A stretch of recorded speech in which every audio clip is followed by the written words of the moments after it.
Hi, this is Turgai Sriram, Cine Analyst.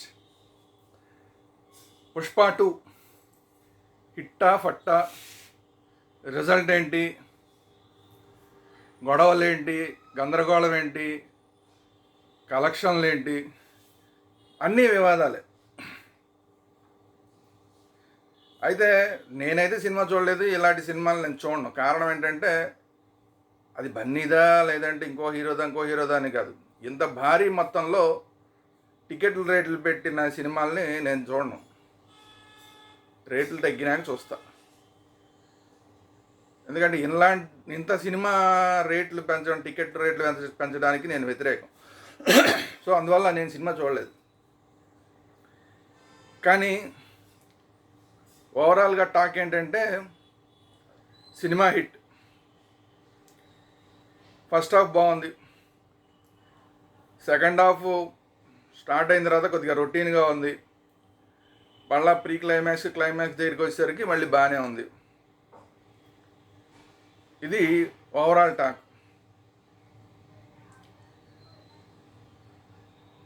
ఈ talk తోటి సినిమాని 2,000 కోట్ల కలెక్షన్ దాకా తీసుకెళ్ళలేరా?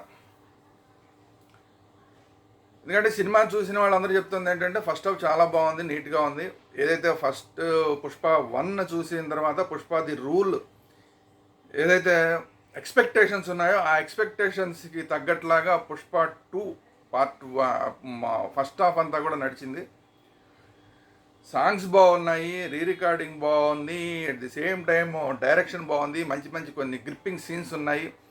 పుష్ప ది రూల్ అని ఏదైతే టైటిల్ పెట్టారో దానికి తగ్గట్లాగా సీన్లు అన్నీ కూడా ఫస్ట్ హాఫ్లో ఉన్నాయి అని అందరూ చెప్తున్నారు. కానీ సెకండ్ హాఫ్కి వచ్చేసరికి ఇంకేం చేయాలి? మామూలుగా పుష్పనే ఫస్ట్ బిగినింగ్ దగ్గర నుంచి ఒక రేంజ్కి పుష్ప 1లోనే హీరోని ఒక రేంజ్కి తీసుకెళ్ళిపోయారు. ఇంకా అంతకన్నా ఇంకే రేంజ్కి తీసుకెళ్ళాలి అంటే సరే పుష్ప 2లో అక్కడి నుంచి స్టార్ట్ చేసి ఇంకో నెక్స్ట్ లెవెల్కి తీసుకెళ్ళారు. ఇంకా అంతకన్నా ఇంకేం చేస్తారు? ఇంకేం చేయడానికి లేక మళ్ళీ రొటీన్గా మళ్ళీ కొంత ఫ్యామిలీ డ్రామా, రొటీన్గా ఈ విలనిజము, ఇవన్నీ కూడా అయ్యేసరికి ఏదైతే ఆడియన్స్ ఎక్స్పెక్ట్ చేసేలాగా అయిపోయినాయి. సెకండ్ హాఫ్లో ఒక గంట పైన సీన్లన్నీ కూడా ఆల్మోస్ట్గా అందరూ ఎక్స్పెక్టేషన్ చేసేలాగానే ఉన్నాయి తప్ప ఫస్ట్ హాఫ్లో లాగా ఆ ఎలివేషన్స్ కానీ ఆ గ్రిప్పింగ్ సీన్స్ కానీ లేవు అనేది ఒక మాట. దాని తర్వాత క్లైమాక్స్కి వచ్చేసరికి చాలా బాగా తీశారు. ఆ క్లైమాక్స్ కాకపోతే ఏంటంటే ఆ హెలికాప్టర్లు ఎపిసోడ్లు అవన్నీ కూడా కొద్దిగా ఏదైతే గ్రాఫిక్ వర్క్ ఉందో ఆ గ్రాఫిక్ వర్క్ అనుకున్నంత లేదు. అయినా కూడా సీన్స్ అన్నీ కూడా ఆ క్లైమాక్స్ సీన్స్లో కూడా అంత బాగా తీశారు. బాగా ఎలివేషన్స్ అన్నీ కూడా బాగా తీశారు. ఓవరాల్గా సినిమా చూసేసరికి మాత్రం బయటకు వచ్చేసేటప్పుడు ఓకే, ఈ సినిమా చూడడం వల్ల నష్టం లేదంటే డబ్బుల పరంగా కాదు, మామూలుగా మంచి ఒక జెన్యూన్ సినిమాగా మనం ఇష్టపడే సినిమా చూసిన తర్వాత బయటకు వచ్చేటప్పుడు ఓకే ఈ సినిమా హిట్ అనుకుని బయటకు వస్తారు ఎవరైనా అనేది అందరూ చెప్తున్నమాట. ఇందులో శ్రీవల్లి క్యారెక్టర్ చాలా హైలైట్ అయింది. హీరోయిన్ చాలా బాగా చేసింది. అలాగే శ్రీలీల ఆ సాంగ్ బాగుంది. జాతర ఎపిసోడ్ కూడా సూపర్గా ఉంది అని కొంతమంది చెప్తుంటే జాతర ఎపిసోడ్ దగ్గరికి వచ్చేసరికి అసలు కొంచెం కన్ఫ్యూజన్గా ఉంది. ఎందుకు ఇంత అవసరమా, ఏంటి ఇలా ఎందుకు చేస్తున్నాడు, ఇట్లా ఎందుకు ఉంది అనేది అనిపించిందని కొంతమంది మాట్లాడారు. ఓవరాల్గా జాతర ఎపిసోడ్ గురించి ప్రతి ఒక్కళ్ళు మాట్లాడుతున్నారు. ఓవరాల్గా జాతర ఎపిసోడ్ కొంచెం హీరో ఎలివేషన్ చేసేందుకు బాగా ఉపయోగపడింది అనేది అందరూ చెప్తున్నమాట. సాంగ్స్ ఓవరాల్గా అన్ని సాంగ్స్ కూడా బాగున్నాయి. ఆర్ఆర్ కూడా అంటే 4-5 చేశారు. ఆర్ఆర్ చేసినట్టున్నారు. ఒకళ్ళకన్నా ఎక్కువ మంది మ్యూజిక్ డైరెక్టర్లు చేశారు. ఎంతమంది చేశారంటే సరే స్క్రీన్ మీద కొంతమంది చేశారు, కొంతమంది రకరకాలుగా జరిగింది. అవకాశం ఉన్న వాళ్ళందరికీ సీన్లుగా ఎపిసోడ్లుగా ఇచ్చి కొట్టించినట్టున్నారు. సో ఆర్ఆర్ కూడా ఓకే, అన్ని చోట్ల కూడా ఓవరాల్గా ఆర్ఆర్ కూడా ఓకే అని చెప్తున్నారు. అయితే ఇక్కడ హీరో సూపర్, అసలు హీరో విషయంలో డౌట్ లేదు. ఆల్రెడీ నేషనల్ అవార్డు కొట్టిన హీరో ఈ సినిమాలో కూడా ఈ ఈ పార్ట్ 2లో కూడా ఎక్కడ తగ్గకుండా అల్లు అర్జున్ చాలా బాగా చేశాడు అనేది అందరూ ఏకగ్రీవంగా చెప్తున్నమాట. చూసిన వాళ్ళందరూ అది కొంతమంది ఫ్యాన్స్ అవ్వచ్చు, ఫ్యాన్స్ కాని వాళ్ళు అవుతారు, ఎవరైనా సరే చూసి చెప్తున్నమాట ఏంటంటే అల్లు అర్జున్ బాగా చేశాడు. ఫాఫా విషయంలో కొంత క్లారిటీ తగ్గింది. కాసేపు ఏమో ఇతని విలనిజాన్ని కొంచెం తగ్గించి కొంచెం కామెడీగా చూపించడం, కాసేపు కమెడియన్ లాంటి విలనా, లేదంటే కాసేపు అయితే సీరియస్ విలన్ అవుతాడు. కొంత దాన్ని నడిపించడంలో ఫాఫా ఎట్టి పరిస్థితుల్లో అద్భుతమైనట్టు, అది వేరే విషయం. కానీ ఫాఫా క్యారెక్టర్ని నడిపించడంలో కొంత కన్ఫ్యూజన్ నడిచింది. ఒక స్టైల్ ఆఫ్ క్యారెక్టరైజేషన్ లేకుండా ఒక దగ్గర ఒకలాగా చేసి అసలు ఇతను ఎలాంటి విలన్ అనేది తెలియకుండా పోయింది అనేది కొంతమంది చెప్తున్నమాట. అలాగే మిగతా సపోర్టింగ్ క్యారెక్టర్స్ అన్నీ కూడా అందరూ బాగా చేశారని. సో ఓవరాల్గా సినిమా ఓకే, డైరెక్టర్గా Sukumar okay, heroine okay, Sreeleela okay, మిగతా అన్నీ ఓకే. అసలు బన్నీ అయితే డబల్ ఓకే సినిమాకి సంబంధించి. అయితే రేట్లకి సంబంధించి విషయంలో మొదటి నుంచి కాంట్రవర్సీ నడుస్తుంది. అసలు ఏంటి గోల, ఇంతంత రేట్లు ఏంటి అసలు? ఈ దేశంలో ఆరుగాలం కష్టపడి పంట పండించే రైతుకి తన యొక్క పంటకి ధర నిర్ణయించుకునే అవకాశం లేదు. అలాగే రోజువారీ కూలీకి ఇంత అని తన కష్టాన్ని నిర్ణయించుకునే అవకాశం లేదు. ఇలా ఎంతోమందికి వాళ్ళ యొక్క కష్టాన్ని, నా కష్టం వాల్యూ ఎంత అని చెప్పుకునే అవకాశం లేదు ఈ దేశంలో. అలాంటిది రైతుకు లేని అవకాశం ఈ సినిమా సంబంధించి సినిమా ఇండస్ట్రీకి ఎందుకు? నేను ఇప్పుడు పుష్ప గురించి మాత్రమే కాదు, అన్నిటి గురించి కూడా చెప్తున్నాను. ఇప్పుడు పుష్ప అనేది ఒక సరిహద్దు దాటిపోయింది, అతి చేయడంలో సరిహద్దు దాటిపోయింది. ఏంటి? రేట్ల విషయంలో. బొంబాయిలో ఒక థియేటర్లో అయితే ఒక టికెట్ ధర 3,000 రూపాయలు అంట. అంటే ఒక ఫ్యామిలీలో నలుగురు వెళ్ళాలి అంటే 12,000 రూపాయలు ఖర్చు పెట్టాలి. ఏంటి అతి? రేపొద్దున ఇంకో సినిమా వస్తుంది, ఇంకో సినిమా వచ్చి నేను ఏదో 30,000 కోట్లు ఖర్చు పెట్టాను కాబట్టి నా టికెట్, ఒక్కొక్క టికెట్ ఒక 5,000 పెట్టండి అంటే పెట్టేస్తారా? ఏంటి అతి? అసలు సినిమా థియేటర్లో నేల టికెట్ ఎంత, బెంచీ టికెట్ ఎంత, కుర్చీ టికెట్ ఎంత, బాల్కనీ టికెట్ ఎంత అని నిర్ణయించిన ప్రభుత్వాలు మళ్ళీ అసలు ఎందుకు పెంచుతున్నాయి? సినిమాకి పెంచితే ఇంకా అసలు ఆ రేట్లు పెట్టడంలో ఇంకా దానికి విలువ ఏంటి? అంటే ప్రభుత్వాలు వాళ్ళు తీసుకున్న నిర్ణయంనే వాళ్ళు అమలు చేయకుండా ఇష్టారాజ్యంగా సినిమాకి ఒక్కొక్క రకంగా ఇష్టారాజ్యంగా పెంచుకుంటూ పోతే అసలు ఈ ప్రభుత్వాలు తీసుకున్న ఆ నిర్ణయానికి వాల్యూ ఏంటి? అసలు మొత్తం తీసేయండి. అసలు నేల ఎంత, బెంచి ఎంత, కుర్చీ ఎంత, బాల్కనీ ఎంత ఆ రేట్లు తీసేయండి. సినిమాకి ఆ సినిమా ప్రొడ్యూసర్లు చెప్తారు, మా థియేటర్లు మా సినిమా వాల్యూ ఎంత అయితే ఇష్టం ఉంటారండి, లేకపోతే మానేయండి అని వాళ్ళే పెట్టుకుంటారు బోర్డు. మీరెందుకు నిర్ణయిస్తున్నారు? మీరు ఒక ధర నిర్ణయించినప్పుడు ఆ ధర మీద నిలబడి ఉండాలి, కట్టుబడి ఉండాలి ప్రభుత్వాలు. జగన్మోహన్ రెడ్డి గారి ప్రభుత్వంలో అసలు మొత్తం టికెట్ల రేట్లన్నీ మొత్తం తగ్గించినప్పుడు ఏం చెప్పాం? ఇది చాలా అన్యాయం అని చెప్పాం. అంటే పెంచినప్పుడు కూడా అంతే చెప్తాం, పెంచినప్పుడు కూడా అన్యాయమే. ఎప్పుడైనా సామాన్యుడికి అందుబాటు ధరల్లో ఎంటర్టైన్మెంట్ అనేది ఉండాలి తప్ప సినిమా ఇండస్ట్రీని అన్యాయం చేసి వాళ్ళు రోడ్డున పడేలాగా టికెట్ ధర నిర్ణయించి బాగా తగ్గించేయడం తప్పే. సామాన్యుడి నడ్డి విరగొట్టేలాగా ఎంటర్టైన్మెంట్ రేటుని, ఆ టికెట్ రేటుని విపరీతంగా పెంచి సినిమా రిలీజ్ చేయడం తప్పే. రెండిట్లో దేనికి అనుమతి ఇచ్చినా కూడా ప్రభుత్వాలు తప్పు చేసినట్టే. ఇప్పుడు ఆంధ్రప్రదేశ్ ప్రభుత్వం తప్పు చేసింది, తెలంగాణ ప్రభుత్వం తప్పు చేసింది, అలాగే మిగతా ప్రభుత్వాలు కూడా. ఖచ్చితంగా దీన్ని అందరూ వ్యతిరేకించాల్సిందే. దీన్ని లేకపోతే అడ్డు అదుపు లేకుండా పోతుంది. ఎక్కడికి వెళ్తుంది టికెట్ రేట్ అనేది? అడ్డు అదుపు లేకుండా పోతుంది. అడ్డు అదుపు లేకుండా పోయినప్పుడు మీరు తీసుకున్న థియేటర్లో నేల టికెట్ ఇంత, బెంచ్ టికెట్ ఇంత, కుర్చీ టికెట్ ఇంత, బాల్కనీ టికెట్ ఇంత, లేదంటే సింగిల్ థియేటర్లో ఇంత, సింగిల్ స్క్రీన్ థియేటర్లో, మల్టీప్లెక్స్లో ఇంత రేట్లు అనేది ఆ బోర్డులు పెట్టిన దానికి వాల్యూ లేదు ఇంకా. అంటే ప్రభుత్వాలు వాళ్ళు తీసుకున్న నిర్ణయాలు వాళ్ళే ఫేక్ నిర్ణయాలు అని చెప్పి వాళ్ళే ప్రూవ్ చేసుకుంటున్నారు. ఇంత దారుణంగా ప్రభుత్వాలు ఉండడం అనేది కరెక్ట్ కాదు. ఏ విధంగా సమర్థించుకోలేరు మీరు. కాబట్టి ప్రభుత్వాలు ఈ సినిమా నుంచి కాదు, కనీసం ఇప్పటి నుంచైనా ఈ అతి అనేది ఇంకా బాగా అతి అయిపోయింది కాబట్టి ఇప్పటి నుంచైనా నెక్స్ట్ వచ్చే సినిమాలకైనా కూడా టికెట్ల రేషన్ విషయంలో ఒక స్థిరమైన నిర్ణయం తీసుకోండి. అది ఎంత అనేది మీ ఇష్టం. లేదా ప్రొడ్యూసర్కి వదిలేసేయండి. ప్రొడ్యూసర్ నా టికెట్ వాల్యూ బాల్కనీ పావలా అని పెట్టుకుంటాడు, లేదా 20 పైసలు అని పెట్టుకుంటాడు, లేదా ₹1 అని పెట్టుకుంటాడు. ఇంకొక ప్రొడ్యూసర్ వచ్చి నా నా బాల్కనీ రేటు ₹10,000 అని పెట్టుకుంటాడు. వాడి ఇష్టం, వాడికి వదిలేసేయండి. రెండిట్లో ఏదో ఒకటి చేయండి. అంతేగాని మీరు ఒక నిర్ణయించిన రేట్ని మళ్ళీ మాటికి సినిమాకి మారుస్తూ బఫూన్లాగా ప్రభుత్వాలు మారద్దు. ఇది నేను చెప్తున్న విషయం.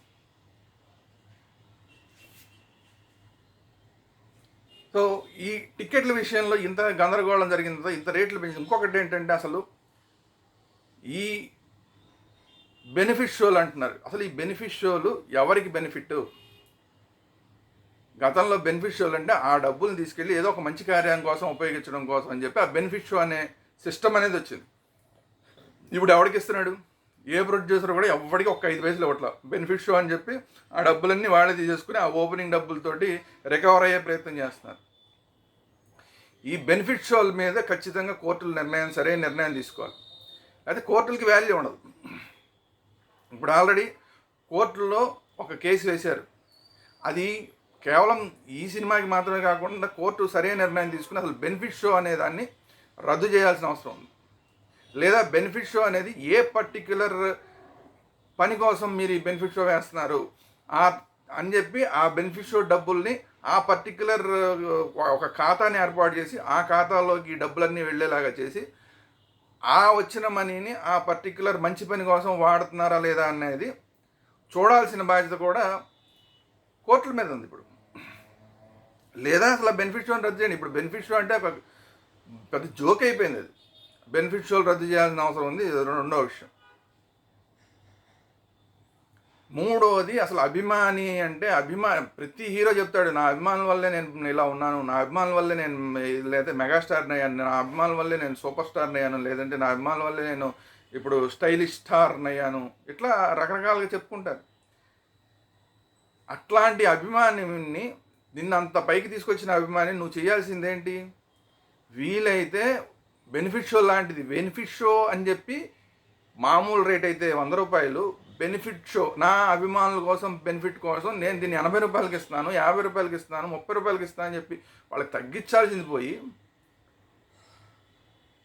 నీ కోసం అని చెప్పి తెల్లవారులు లేచిన దగ్గర నుంచి నిన్నే తలుచుకుంటూ నీ కోసం వేరే హీరోలతోటి ఫైట్లు, వేరే హీరో ఫ్యాన్స్ తోటి ఫైటింగ్లు చేస్తూ వాళ్ళతోటి కేసులు పెట్టించుకుంటూ ఇంట్లో వాళ్ళతోటి గొడవలు పెట్టుకుంటూ నీ గురించి మాట్లాడుకుంటూ చదువులు చంకనాగిపోయి కొందరు, లేదంటే వ్యాపారాలు చంకనాగిపోయి కొందరు, అయినా సరే నీ కోసం నీ సినిమాల కోసం పడిచేస్తుంటే అలాంటి వాళ్ళని నువ్వు ఇంకా ఈ బెనిఫిట్ షో పేరుతో వాళ్ళని అడ్డెరగొడతావా?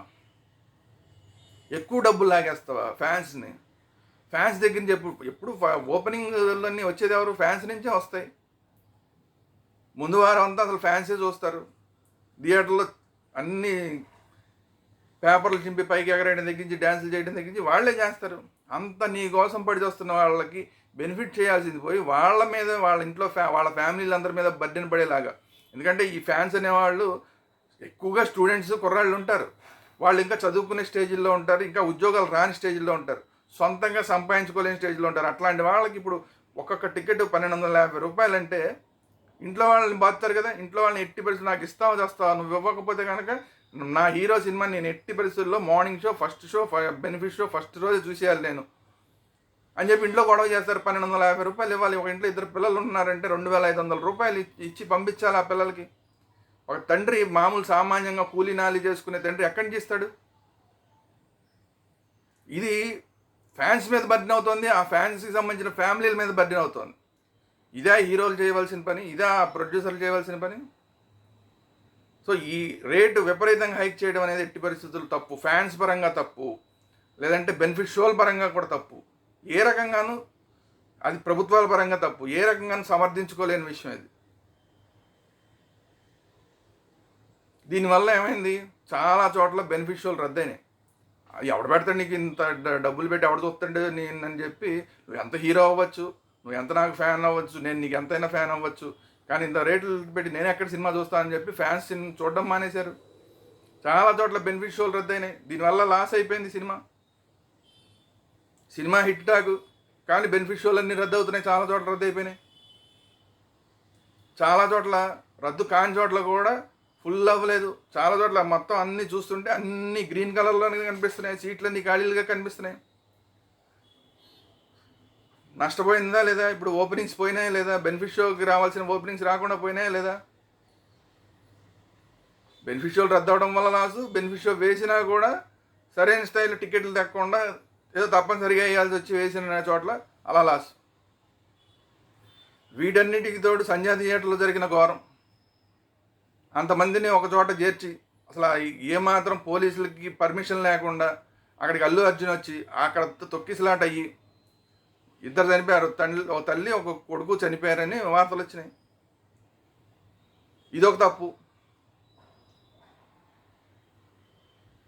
ఇలాగే సమాచారం లేకుండా అల్లు అర్జున్ ఒక దగ్గరికి వెళ్ళి పొలిటికల్గా మొన్న ఎలక్షన్లప్పుడు సమాచారం లేకుండా, పోలీసులకు సమాచారం లేదు, ఎలక్షన్ కమిషన్ సమాచారం లేదు, కొన్ని వేల మందిని ఒక చోట గ్యాదర్ చేసి ఎవరికో సపోర్ట్ చేయడానికి వెళ్ళినప్పుడు కొన్ని వేల మంది, లక్షల మంది గ్యాదర్ అయితే దాని మీద కేసు అయింది. ఇప్పుడు కేసు అంటే సరైన పర్మిషన్లు కూడా తీసుకోకుండా ఎక్కడ పడితే అక్కడ బన్నీ స్థాయిలో ఫ్యాన్స్ ఉన్న వాళ్ళు వెళ్ళిపోతే తొక్కిసలాట ఏమవుతుంది? ఇదో తప్పు. సరే, ఇవన్నీ ఇలా ఉన్నాయా, సరే ఏదో ఒకటిలే, సరే వచ్చినంత వస్తాయి కలెక్షన్లు. సరే హిట్ టాక్ వచ్చింది కాబట్టి ఏకంగా 13 రోజులు 19 రోజులు ఇదే స్థాయిలో రేట్లు పెంచుకున్నాం కాబట్టి ఇష్టం ఉన్నా లేకపోయినా చచ్చినట్టు వచ్చిన వాడు అందరి దగ్గర పిండేస్తాం కాబట్టి సరే ఏదో బయటపడతాం అనుకుంటే కనీసం 650 కోట్లు 700 కోట్లు వస్తే కానీ బ్రేక్ ఈవెన్ రాదంటున్నారు. 1000 కోట్లు గ్రాస్ వస్తే తప్ప కొన్నాడు ఎవడు బయటపడ్డు. ఇప్పుడు బెనిఫిట్ షోలకి దెబ్బ తగిలింది. ఆ బెనిఫిట్ షోలకి రేట్ల వల్ల దెబ్బ తగిలింది. రేట్ల వల్ల దెబ్బ తగలడం వల్ల బెనిఫిట్ షోల్లో చాలా వరకు లాసు. ఇప్పుడు ఇది అసలు 1000 కోట్ల దాకా వెళ్తుందా వెళ్దా ఏంటనేది చూడాలి. దానికి తోడు లాభాలు రావాలంటే వీళ్ళు పెట్టుకున్న టార్గెట్ 2000 కోట్లు రావాలంటే అసలు వస్తుందా రాదా ఏంటి పరిస్థితి తెలియదు. ఎందుకంటే సినిమా హిట్ టాక్ ఉంది, కానీ ఫస్ట్ హాఫ్ బ్రహ్మాండంగా ఉంది, కానీ ఫస్ట్ హాఫ్ ఉన్నంత స్థాయిలో సెకండ్ హాఫ్ లేదు. సెకండ్ హాఫ్ స్టార్ట్ అయిన దగ్గర నుంచి కూడా ఒక గంట సేపు డౌన్ అయిపోయింది. తర్వాత క్లైమాక్స్కి వచ్చిన తర్వాత మళ్ళీ ఓకే అన్న స్థాయిలో ఉంది. ఎప్పుడైనా సరే ఫస్ట్ హాఫ్ బ్రహ్మాండంగా ఉండి సెకండ్ హాఫ్ అంత బాగాలేదని టాక్ వచ్చితే సినిమా ఎక్కువ నిలబడే అవకాశాలు తక్కువ. ఫస్ట్ హాఫ్ పెద్ద బాగాలేదన్నా కూడా సెకండ్ హాఫ్ సూపర్గా ఉందండి, బయటకు వచ్చేటప్పుడు మంచి ఊపుతోటి కనుక ఆడియన్స్ బయటకు వచ్చాయంటే అలాంటి సినిమాలు హిట్ అవుతాయి. కానీ ఫస్ట్ హాఫ్ పీక్కి వెళ్ళిపోయి సెకండ్ హాఫ్ డౌన్ అయిపోయి అట్లా ఉంటే మాత్రం సూపర్ డూపర్ హిట్ అవ్వడం అనేది కొంచెం ఆలోచించాల్సిన విషయం. సరే, ఈ సినిమా విషయంలో హిట్ అయితే అవ్వచ్చు, ఓవరాల్గా సినిమా బాగుందంటున్నారు కాబట్టి సినిమా హిట్ అయితే అవ్వచ్చు. కానీ 650 కోట్లు షేర్ వచ్చి లేదంటే 1000 కోట్లు గ్రాస్ వచ్చి సేఫ్ అవుతారా? ఇంకా 2000 కోట్ల దాకా వెళ్ళి వీళ్ళు అనుకున్న టార్గెట్ రీచ్ అయ్యి రికార్డులు బద్దలు కొడతారా ఏంటనేది చూడాలి. సరే, ఈ హిట్ టాకు లేదంటే కలెక్షన్లు ఇవన్నీ పక్కన పెడితే ఇంకా వివాదం ఏంటంటే ఇందులో పెట్టిన 3 డైలాగులు. ఈ 3 డైలాగ్ అసలు సినిమా అసలు ముందు నుంచి గొడవల్లోకి వెళ్ళడానికి కారణం పవన్ కళ్యాణ్ గారికి వ్యతిరేకంగా అంటే సరే పవన్ కళ్యాణ్ గారికి సపోర్ట్ చేయకుండా ఎక్కడో బన్నీ వాళ్ళ ఫ్రెండ్కి వెళ్ళి ఎక్కడో సపోర్ట్ చేశాడు అన్న దగ్గర నుంచి పీక్స్కి వెళ్ళిపోయిన గొడవలు, ఆ తర్వాత నుంచి అలాగే కంటిన్యూ అవుతున్న గొడవలు, అలా గొడవలు మెగా ఫ్యామిలీకి అల్లు ఫ్యామిలీకి మధ్య గొడవలు, అల్లు ఫ్యామిలీ మేము సపరేట్ అన్ని ఫీలింగ్ తెచ్చుకుంటున్నారు, ఇది ఎంతవరకు కరెక్ట్ అన్న గొడవలు ఇవన్నీ వస్తున్న సందర్భంలో లేటెస్ట్ కాంట్రవర్సీ ఏంటంటే ఒక కట్అవుట్. అందులో కేవలం అసలు మెగా అనేది మొత్తం ఎవరూ కనపడకుండా పైన అల్లు అర్జున్, తర్వాత అల్లు అరవింద్ గారు పెద్ద కొడుకు, తర్వాత అల్లు అరవింద్ గారు రెండో కొడుకు శిరీషు, ఆ తర్వాత ఈ బన్నీ కొడుకు అయాను, వీళ్ళందరికీ వరుసగా వేసి కటౌట్ వేసి మేమే మా వంశం అని చెప్పి చూపించేలాగా ఆ కటౌట్ ఏదైతే ఉందో అది ఇంకా పెద్ద కాంట్రవర్సీని క్రియేట్ చేసింది. అసలు పోనీలే తగ్గుదాంలే అనుకున్న పవన్ కళ్యాణ్ గారి ఫ్యాన్స్ కానీ మెగా ఫ్యాన్స్ కానీ అది చూసిన తర్వాత అసలు ఇంక తగ్గే అవకాశమే లేదు, ఇంకా తాడబెడ తేలాల్సిందే అన్నట్లాగా ఉంది. వాళ్ళ వైపు నుంచి కూడా తాడబెడ తేలాల్సిందేలాగా అన్నట్లాగానే ఆ కటౌట్ వేయడం జరిగింది. ఇవన్నీ పక్కన పెడితే ఇది కాకుండా ఈ గొడవలు ఇవి ఇంక దీంట్లో సినిమాలో ఉన్న డైలాగులు గొడవలు, ఇంకోటి పైగా ఈ పార్టీల గొడవలు, ఇంకోటి ఏంటంటే చాలా చోట్ల అత్యుత్సాహంతో వైసీపీ పార్టీ వాళ్ళు దీన్ని సపోర్ట్ చేయడం, ఈ బన్నీకి సంబంధించినవన్నీ కూడా వాళ్ళు సపోర్ట్ చేస్తూ పక్కన వాళ్ళ జగన్మోహన్ రెడ్డి గారి ఫోటో వేసి కొన్ని చోట్ల పబ్లిసిటీలు రావడం, లేదంటే లోకల్గా ఉన్న వైసీపీ నాయకుల ఫోటోలతోటి ఈ సినిమా పబ్లిసిటీ కొన్ని చోట్ల రావడం, ఇది మరింత కాంట్రవర్సీ అయింది. అంటే చూడండి, ఎక్కడికక్కడ వివాదం తగ్గేలా కాకుండా పెరిగేలాగానే ప్రతి ఒక్కళ్ళు ప్రయత్నం చేస్తున్నారు. అది పబ్లిసిటీలో కూడా అలాగే చేస్తున్నారు. పార్టీలు వాళ్ళు కావాలని చేస్తున్నారు, లేదంటే ఈ సినిమా ఫ్యాన్స్ కూడా కావాలని చేస్తున్నారు. కేవలం అల్లు అర్జున్ ఫ్యామిలీని అలా వేసుకుంటూ వాళ్ళు కూడా కావాలని, అసలు మీరంతా మీరు అన్నట్లాగా మెగా ఫ్యామిలీని చూపించే ప్రయత్నం, మీరు వేరు మేము వేరని చూపించే ప్రయత్నం, ఇదంతా కూడా ఇండైరెక్ట్గా కనబడుతుంది అనేది ప్రతి ఒక్కళ్ళకి అర్థమైపోతుంది. ఇన్ని గొడవలు, ఈ పార్టీల గొడవలు, ఈ కటౌట్లు గొడవలు, ఇవన్నీ పోతే సినిమాలో ఉన్న ఒక 3 డైలాగులు ఇప్పుడు పిచ్చెక్కిచ్చేస్తున్నాయి మెగా ఫ్యామిలీకి. ఎట్టి పరిస్థితుల్లో అసలు వీళ్ళకి మనకి తెగదు కలవదు అన్నదాకా, ఇప్పటిలో తెగదెంపులు అన్నదాకా కూడా ఈ డైలాగుల వల్ల వస్తున్నాయి అనేది ఇప్పుడు లేటెస్ట్ కాంట్రవర్సీ. అందులో ఫస్ట్ కాంట్రవర్షియల్ డైలాగ్ ఏంటి అంటే, ఎవడరా బాస్, ఆడికి ఆడి తమ్ముడికి ఆడి కొడుక్కి కూడా నేనే బాస్ అని డైలాగ్ ఉందంట. అసలు సినిమా ఇండస్ట్రీలో కూడా బాస్ అనే అందరూ కూడా పిలుచుకునేది మెగాస్టార్ చిరంజీవి గారిని. అసలు సినిమా ఇండస్ట్రీకి పెద్ద ఇప్పుడు ఆయనే, దాసరి నారాయణరావు గారు పోయిన తర్వాత ఆయనే అనేది కూడా చాలా వరకు ఇండస్ట్రీలో అందరూ ఇండైరెక్ట్గా ఒప్పుకునే మాట. డైరెక్ట్గా వచ్చేసరికి మళ్ళీ కొంత మంచి ఫ్యామిలీ వాళ్ళు మాట్లాడుతూ ఉంటారు, సరే అది వేరే విషయం. కానీ ఓవరాల్గా అందరికి మాట్లాడే మాట ఆయన్నే బాస్ కింద చూస్తారు. మెగా ఫ్యాన్స్ కూడా ఆయన్ని బాస్ బాస్ బాస్ అని పిలుస్తుంటారు. అలాంటిది ఇప్పుడు కథలో భాగంగా డైలాగులు పెట్టి ఉండొచ్చు, అది వేరే విషయం. ఏ సినిమాలో అయినా కథలో భాగంగా పెట్టారంటారు, కానీ అది బాలకృష్ణ గారి సినిమా అయినా, లేదంటే ఇంకోళ్ళ సినిమా అయినా, ఇంకోళ్ళ సినిమా అయినా అలాంటి డైలాగులు ఉన్నప్పుడు ఓన్ చేసుకుంటారు ప్రత్యర్థులు కూడా. అలా ఇప్పుడు ఎవడరా బాస్, ఎవడికి రా బాస్ అంటేనే అసలు అక్కడ పిచ్చెక్కిపోతుంది మెగా ఫ్యాన్స్కి. దాంతోపాటు ఆడికి, ఆడి తమ్ముడికి, ఆడి కొడుక్కి అంటే ఇప్పుడు ఈ మెగా ఫ్యాన్స్ అందరూ మాట్లాడుతుంది అంటే చిరంజీవి గారికి చిరంజీవి తమ్ముడు, పవన్ కళ్యాణ్ గారికి చిరంజీవి గారి కొడుకు, ఇందరికీ కలిపి నేనే బాస్, వాళ్ళకు కూడా నేనే బాస్. రామ్ చరణ్కి, ముగ్గురికి, రామ్ చరణ్ గారికి, పవన్ కళ్యాణ్ గారికి, మెగాస్టార్ చిరంజీవి గారికి కూడా నేనే బాస్ అన్నట్లాగా ఈ డైలాగ్ కావాలని పెట్టారు. ఎవడరా బాస్, ఎవడికి రా బాస్, ఆడికి, ఆడి తమ్ముడికి, ఆడి కొడుకు కూడా నేనే బాస్ అన్న డైలాగ్ ఏదైతే ఉందో అసలు ఇప్పుడు మామూలు మెగా ఫ్యాన్స్కి కూడా తిక్కరేగే డైలాగ్ లాగా తయారైపోయింది. అది సరే, సినిమాలో వాళ్ళు ఏం చెప్తారంటే వాళ్ళు అది కథలో భాగంగా మేము రాసుకున్నామని చెప్తారు. రాసింది కూడా సుకుమార్ గారు కాబట్టి, మరి సుకుమార్ గారు ఎందుకు రాశారు ఇలాంటివి అంటే, జనరల్గా సుకుమార్ గారు మరి ఇలాంటివి కెలుక్కుని రాస్తారా అంటే మరి అది ఆలోచించాలి. ఎందుకంటే రామ్ చరణ్ తోటి అంతకుముందు ఒక సినిమా తీసాడు ఆయన, అది కూడా సూపర్ డూపర్ హిట్. మరి అలాంటిది ఆయన కెలుక్కుని ఇలాంటి రాస్తాడంటే రాసే అవకాశం లేదు. మరి ఏమన్నా హీరో ఏమన్నా ఇలాంటివి కావాలి పెట్టించి రాయించుకున్నాడా అంటే ఏం తెలియదు. కానీ ఈ డైలాగ్ మాత్రం మెగా ఫ్యాన్స్కి చాలా చాలా కిర్రెక్కిచ్చే డైలాగ్. రెండోది, అరే నువ్వు ఎక్కువగా వాగితే అనంతపురం తీసుకెళ్ళి గుండు కొట్టిస్తా, ఇదో డైలాగ్ ఉందంట. ఇది ఖచ్చితంగా పవన్ కళ్యాణ్ గారి కోసం రాసిన డైలాగు అని చెప్పి ఇప్పుడు బయట ఫ్యాన్స్ అందరూ కూడా అగ్గి మీద గుగ్గిలం అయిపోతున్నారు. గతంలో మనం చూస్తే ఒక కాంట్రవర్సీ ఉంది, పవన్ కళ్యాణ్ గారిని ఎవరో తీసుకెళ్ళి గుండు కొట్టించారు అనేది. అప్పుడు ఏదో పెద్ద కాంట్రవర్సీ అయింది. అవునా కాదా ఇప్పటికి ఏంటి తెలియదు అదంతా.